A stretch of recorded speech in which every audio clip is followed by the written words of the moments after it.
Okay, let's go with some of your questions.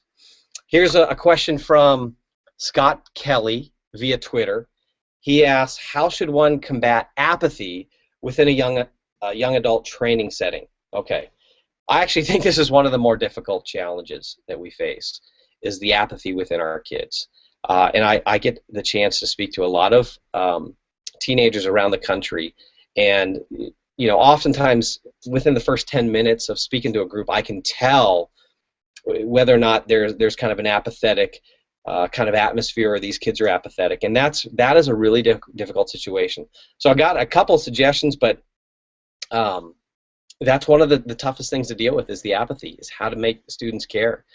I would say one of the things that I've done a lot of in the last, I don't know, 6 or 7 years is role play with students, because I realized that you've got a lot of kids who've grown up in the church, and they think they've heard it all, because we just kind of repeat the same things again and again. Oftentimes, our teaching boils down to love Jesus and be good, and that's about as deep as it goes, and and we just kind of repackage that. And so the kids kind of hear the same things again and again. They think they know everything. So what I want to do is help them see that they actually don't know as much as they think they know. And so to do that, I got to beat them up a little bit. And so what I do is I role play two characters. I'll role play an atheist, and it's great when I can go into a group and they think I'm the real deal. And so they'll introduce me. The group might introduce me as a local college professor, and I'll go in and I'll just lay out a simple case for why I'm an atheist, why I don't believe in God, and then I invite dialogue, and I just kind of debate with these groups of students as an atheist. In fact, on my YouTube channel, I've listed I've posted some of the videos, so you can see how I do this. And then the second one I do is a Mormon role play, where I'll role play a Mormon, and my goal there is to really show young people how little they know about the Scriptures. They can't defend the Trinity from the Scriptures. Excuse me. They can't defend the Trinity from the Scriptures. They can't defend the doctrine of salvation through faith by grace alone. And so as a Mormon, I'll help them expose this to them. And so that's one way to wake young people up, because afterwards, almost all these young people, when I have them grade themselves, like, how did you do on the argumentation, they'll always give themselves an F. And so now it's kind of, for them, it's not me coming into them and saying, hey, you need to know this, and you need to know this, and here's a theology book, read that, you need to know it. No, that's not going to be too motivating for most kids. What I've done is I just kind of dismantle them, and so they realize on their own, gosh, I don't know very much. This atheist just demolished me. I don't have the answers I thought I had. And so it's a great way to kind of overcome some of that apathy. It wakes students up. It's a wake-up call. So I think some of that role play to help them see how little they do know. Another thing you can do is get them out of the classroom. All right, or bring someone in. Bring in your Mormon neighbor, your Mormon friend, or a Mormon missionary. Take them to a Buddhist temple. Take them onto a university campus and do some surveys. There are things like that that you can do to try and wake them up.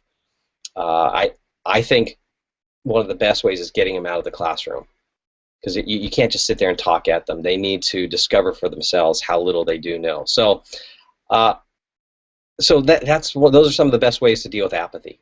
Yeah, but that's a tough one. That is a really difficult, I think, issue. Okay, let's move to a second question. What role do you think experiential learning plays? This is from, looks like Daniel Fischelli. What role do you think experiential learning plays? For instance, how does Christian outdoor ministry fit into the picture of teaching children theology and apologetics? Well, I think experiential learning is huge, and that's the kind of the part of the third step, or that is the third step of my of the strategy I've laid out, right? So step 2 is equip their mind. So that's kind of the classroom stuff. That's the memorization. That's the teaching in the classroom setting. But then I think it has to go beyond that, and we have got to get them out of the classroom and and the way I put it is engage them in experiences. And we've seen this help all the stuff that we teach in the classroom come to life. So one of the unique trips that I started here at Stand to Reason was our Berkeley apologetic mission trips. And we also have a second trip. It's our theological mission trip where we take groups to Utah. So we'll customize a trip for a youth group or a college group or a campus group or a Christian school. And we will take them to Berkeley. And what we do in Berkeley is we arrange engagements with atheists. We take them onto Berkeley's campus. We take them to Unitarian Church to talk with a pastor there. We take them to a Hare Krishna temple. The idea is for experiential learning to take place. And so what happens is these students have had classroom teaching beforehand. They have books that they're required to read. We have them read I Don't Have Enough Faith to Be an Atheist by Norm Geisler and Frank Turek as kind of the textbook to get them ready for their Berkeley experience. And what we find is that all that material that they had in the classroom just comes to life in this real live conversation now with a student on Berkeley's campus or with the atheist that we've brought in to address a particular topic. And so I think the experiential learning is vital, and I think something like a Christian outdoor ministry could fit very well. In fact, I think something like Christian outdoor ministry could play a real vital role given our cultural context, given the technological society that we're living in, given how wired our kids are. I think it's really important to get them unplugged and get them outside, get them into creation. And so I think you could use that as opportunities to teach about maybe design. Take them out, in a camping trip, or I know some guys who did outdoor ministry like rock climbing and caving and kayaking and those kind of things, surfing, and then used opportunities within that outdoor ministry to teach Christian worldview. So I think it's really important. I actually do a lot of camping with my kids because I do want to get them unplugged outside into God's creation. So yeah, I think that's that really can help with the experiential learning. Okay. All right, we got another question here from Rod Lundberg, and Rod and I think several others ask, how do we wake up the youth leader to see the need for waking up our youth? That's a really good question.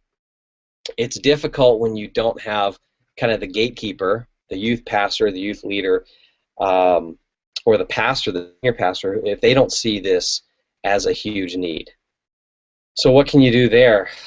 Well, I think the role play helps there. Hopefully, it will wake up a youth leader when he sees his kids dismantled right in front of his face. And I've actually seen this. I've seen this kind of played out with some of the role plays I've done, where the youth leader is sitting in the back, and as he begins to hear his students answer, and he hears how poorly they answer the challenges of that Mormon or that atheist that I'm role playing, you can just see the youth pastor stressing. And putting his hands in putting his head in his hands and just shaking his head and whispering things to kids because he's feeling uncomfortable. He's being made uncomfortable, and it's waking him up to the need to equip his young people. So, helping him see his own young people and their inability to answer those challenges. Another thing is I think to challenge leaders to talk to non-Christians. I think that's one of the greatest ways to wake up the church is to go start talking to non-Christians. When I hear pastors say, that people don't really need apologetics, or that apologetic training isn't vital, it's not essential, it's kind of optional, that's their approach, or they just don't think it's necessary. My question is, well, when was the last time you talked to a non-Christian?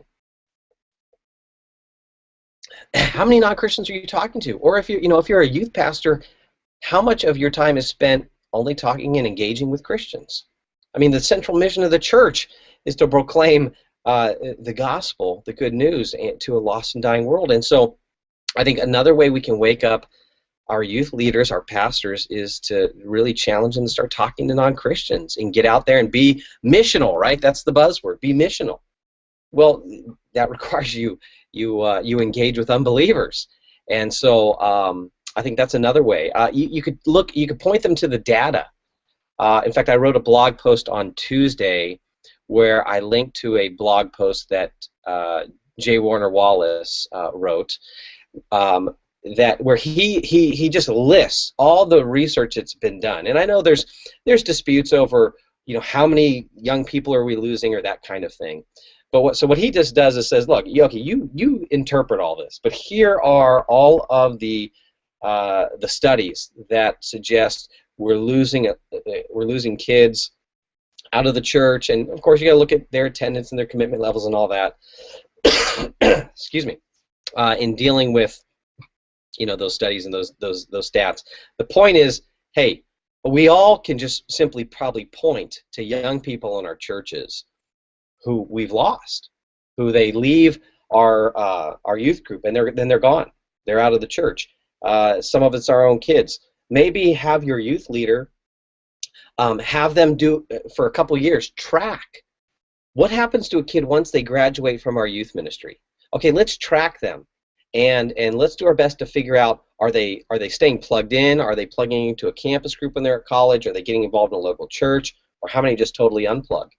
And maybe if our youth leaders saw that the kids that were in their group, the kids they had for 3-4 years, were then, once they left the group, were unplugging from the church, we're unplugging from God, we're walking away, that might be another way to wake them up. So I think doing the role play, challenging them to engage in an unbelieving world, looking at some of the data out there, and then maybe tracking their own kids. Those would be 4 ways I would suggest, hey, wake up, youth leader. Okay. All right, great question, Rob.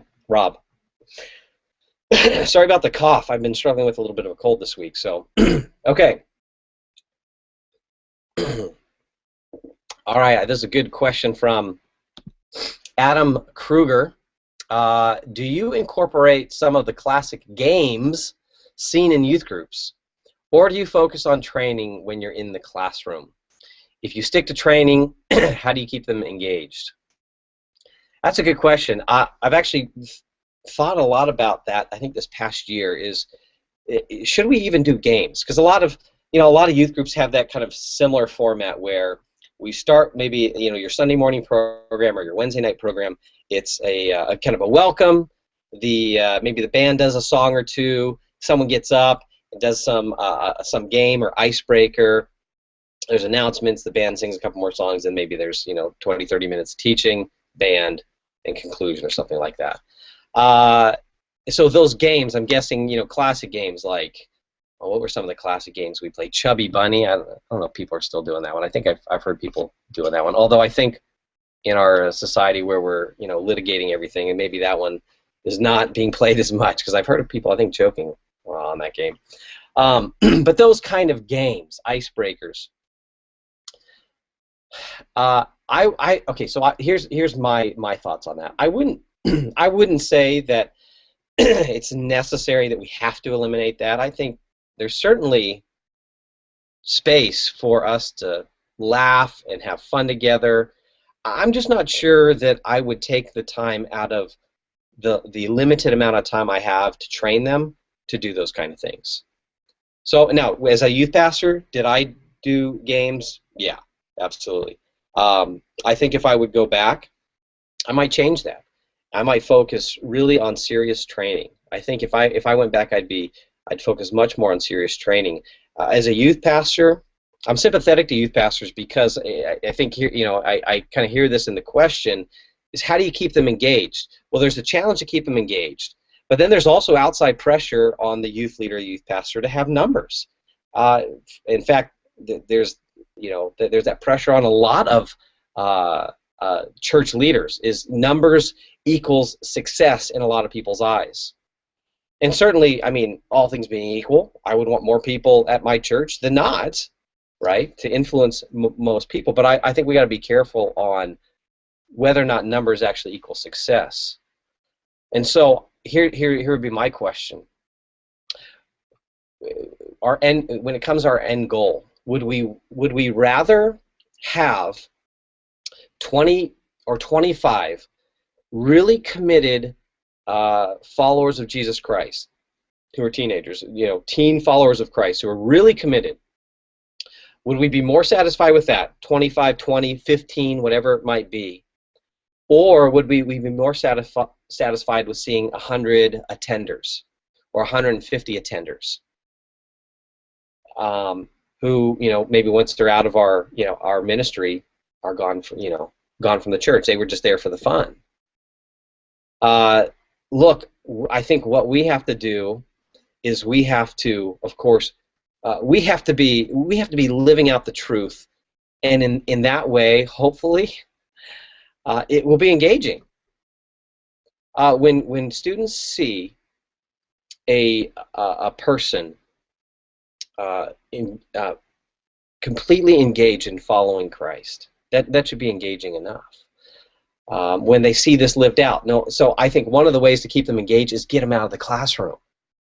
So in my short time that I have with them, maybe it's an hour or 2 or 3 hours maybe of programming time in the church, where they come to Sunday school or my small group program or my youth ministry or whatever, I might say, let's eliminate some of these things like games, and let's get serious. Let's focus.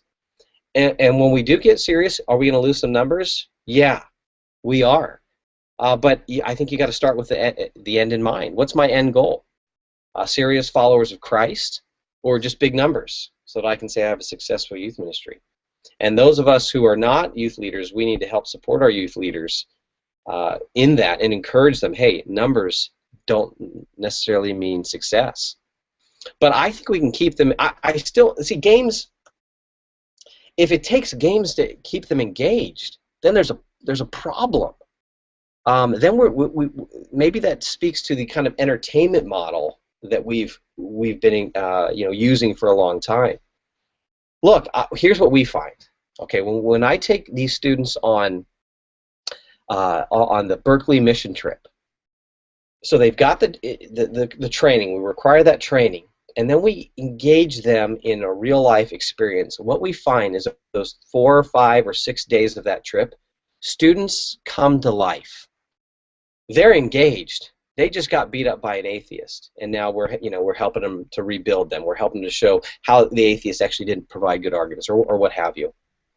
They're engaged. They know they're going out the next day to talk with students on campus. They're engaged, and it's not because we're playing games, but they're engaged. And actually, what we find is they get lit up on these trips. And I think one of the reasons why they get lit up is because for the first time, many of them, for the very first time, are actually sharing the gospel. They're involved in the cause of the gospel, and so they're engaged like never before. And that then provides internal motivation for them to stay engaged, because they are now on mission for Christ. Read the book of Philippians. Talk about an engaged church, a church filled with joy. Well, what's the theme of Philippians? The theme of Philippians is the church of Philippi, their partnership with Paul in the gospel. And I think the result of that is the joy that they experience. They're engaged. So I think we want to get our students engaged in the mission of the gospel, in following the truth, defending the truth. That's how we really want them engaged, not through games. So, great question. Okay, questions keep rolling in here. All right, here's the question from Blaine Williams. You mentioned a general lack of understanding regarding basic doctrines, such as the Trinity. Is there a particular Bible commentary you recommend for this and other Bible difficulties? Okay, what resource could I offer?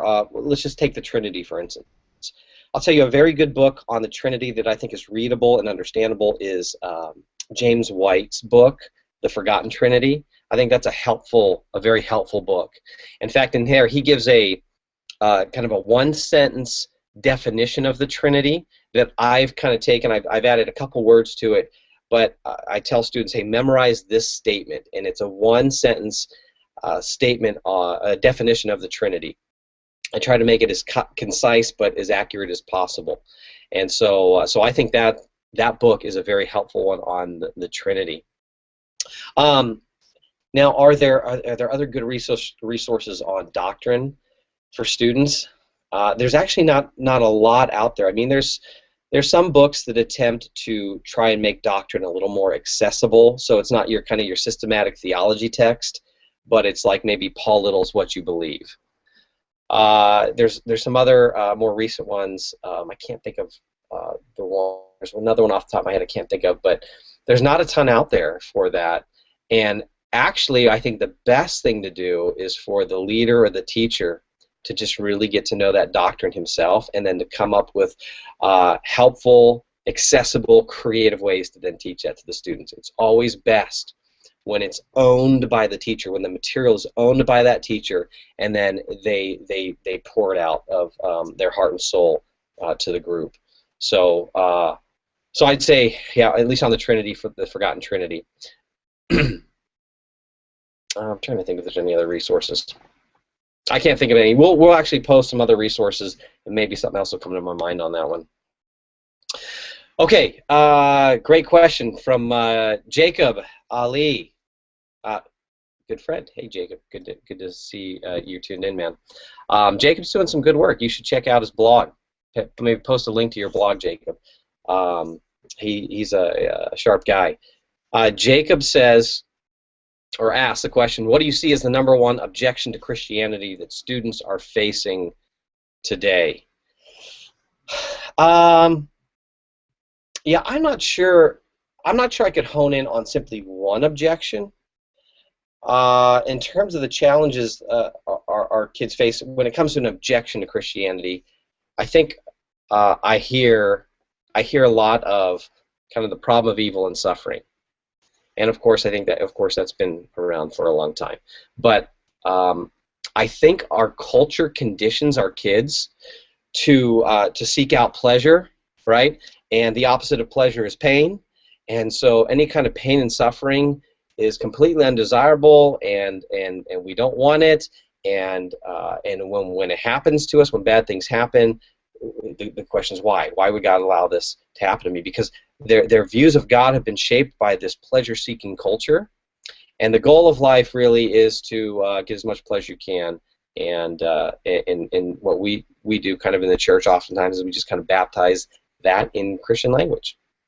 So we often pitch our message in terms of its usefulness or in terms of its benefits. Now, certainly, I think there are tremendous benefits to being a follower of Christ, but I'm not. I don't want to lead with that right from the get-go, given our cultural context, because I think the culture just shapes our kids so much, and so I think the problem of suffering is a big one for students. So when something bad goes on in their life, they just don't have the spiritual equipment. They don't have the guidance.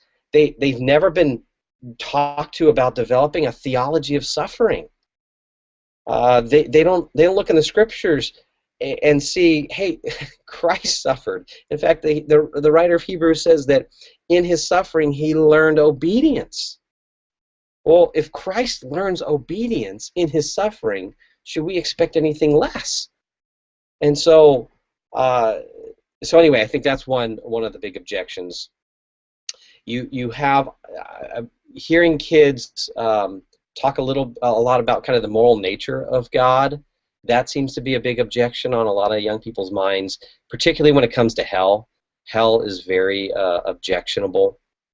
How can a good, loving God allow someone to suffer in hell for all eternity? That kind of thing. Or the character of God in the Old Testament, how he does certain things and how is this consistent. So that's another one.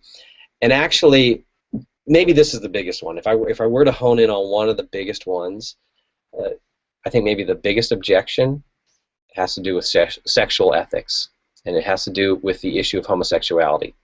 I think our young people have a real difficult time trying to reconcile this view that they hear in the church that homosexuality is a sin with the fact that they have gay friends at school. And so there's this conflict for them. Well, I mean, this person seems to be normal. I love them. They're my friend. But then I've got these religious convictions, my pastor, my parents, the Bible. is telling me this stuff is wrong, and but how can I take away their rights? What if they want to get married? Yeah, that is a huge issue that our young people are wrestling with, and they're struggling with that one. And most of them, I think, are absorbing the views of the culture because we have not done a good job in training them on that one. And it's not enough to simply throw a few Bible verses at them. We've got to do a better job on training them on that topic. And in fact, my colleague Alan Schleman has written a great book, a little booklet on this. It's one of our ambassador guide. It's in our ambassador guide series. I think it's called Ambassador's Guide to Understanding Homosexuality.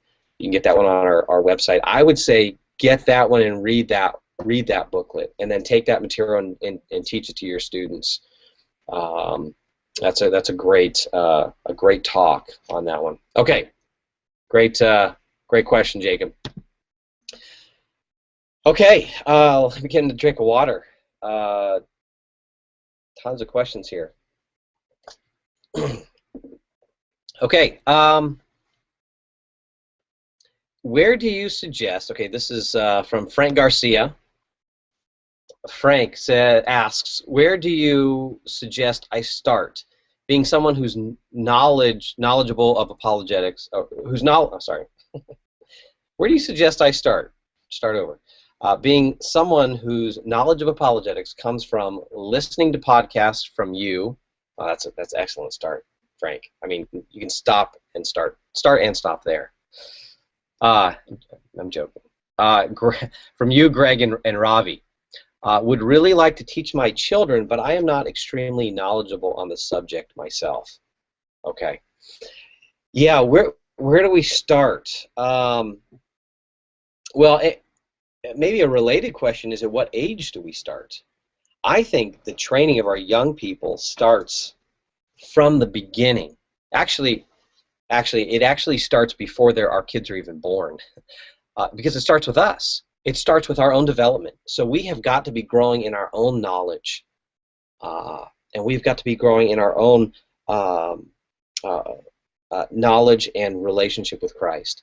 And of course, from that, then we start to create a reservoir from which a reservoir. I don't know what's the correct pronunciation on that. Anyway, so you have this well of resources to teach from that spring out from your own life. So your own growth is really the starting point for the teaching of your children. But then you say, I'm not very knowledgeable. Well, that's okay. Number one, if your children are young, you're starting with just the very basics. And so I'd say from kind of, as soon as they can start talking, it's from that point on through elementary that you're giving them the what. So if I was to kind of break this up into developmental levels, I'd say 2 to 3 years old, you're starting to teach them the what, theology, the basics about God and who He is, the attributes of God, memorizing some basic scriptures, giving them an overview of the Bible, just some of the basic what, so theology. And then once they're into, and these are generalities, okay? But once they're into about 4th grade, definitely by 5th grade, you're also giving them now the why. So not just the what, you're still building on the what, you're continuing to give them the what, but then you got to give them the why. This is where you teach them how to think. So you start kind of capitalizing on that natural progression of development in a young person, where they're beginning to think logically. They're beginning to be able to handle abstract thoughts and concepts, and they're starting to question, and they're asking why, and you capitalize on that. That's a good stage, a great opportunity to teach them what clear thinking and logic.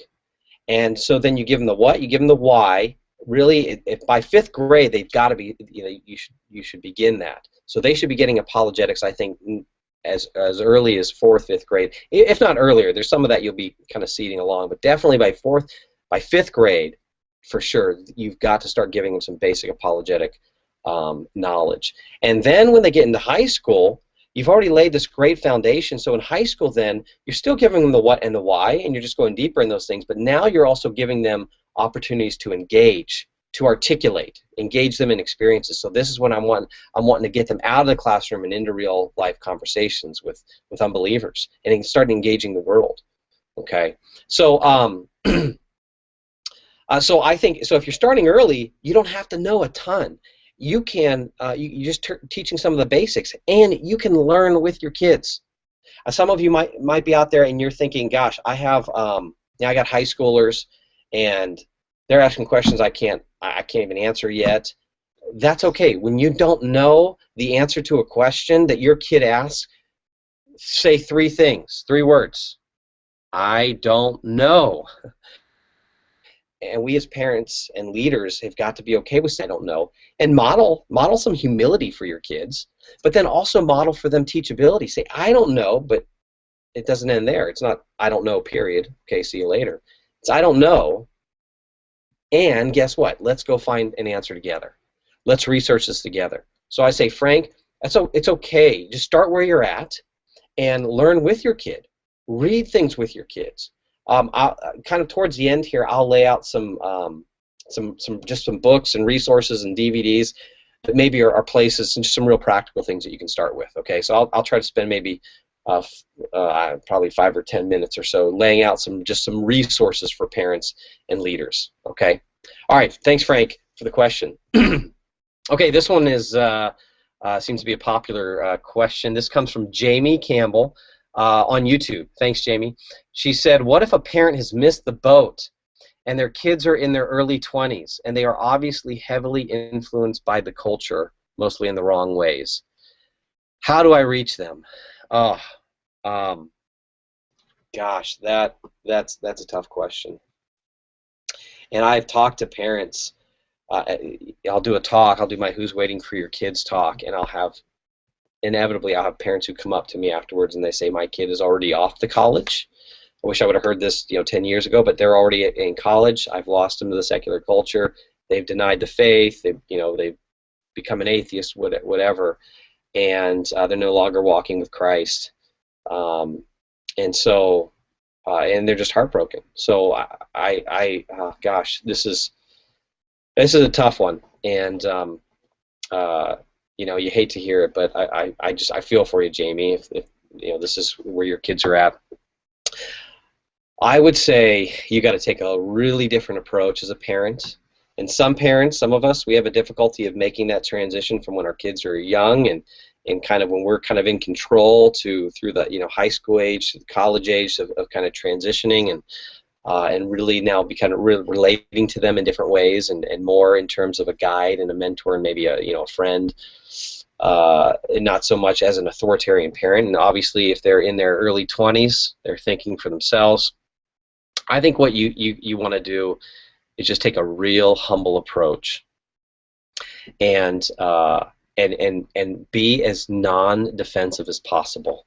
Okay, and I know talking with family is difficult. This is where the emotions just are right there underneath the surface. And so if I'm talking to a brother, a sister, a mom, a dad, my kid about faith, and I so desperately want them to walk with Christ, it can get really emotional.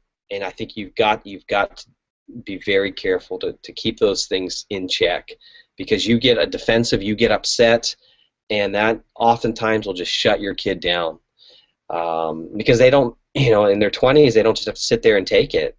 They don't have to sit there and listen. They're maybe not. You can't compel them by sheer force of power. So you really want to, I think, try to reason with them, and you want to do so graciously and lovingly, in non-defensive ways, non-argumentative ways, because with family, it can be so emotionally volatile.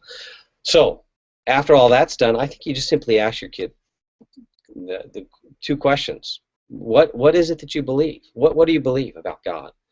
What do you believe about the stuff that we've raised you with that you seem to have walked away from? What is it? What are your beliefs about the Bible? Spend some time just really understanding what they believe, and then of course asking them, well, why do they believe it? So I said, well, Mom, I don't know if there's even a God. Oh, really? Well, why? What reasons do you have to doubt God's existence? And just spend some time really figuring out, listening to them and hearing what they have to say, and when they bring up the objection, maybe, they let's say, for instance, they deny God's existence or they point out contradictions in the Bible. At that point, just listen, kind of affirm, say, yeah, okay, I hear you. Let them know you're listening. Maybe write those things down. Say, I want to write these things down because I think these are really important. I want to know exactly what it is you believe and why you believe it. And spend time just doing that. And sometime, if you are patient in that process, you may later on be able to uncover what's really bothering them. Oftentimes, the intellectual stuff gets thrown out first. But if we stick with it and we're patient and we're listening, you'll discover that it's not just something that's intellectual. There's something maybe emotional that's really bothering them, or maybe there's something moral underneath.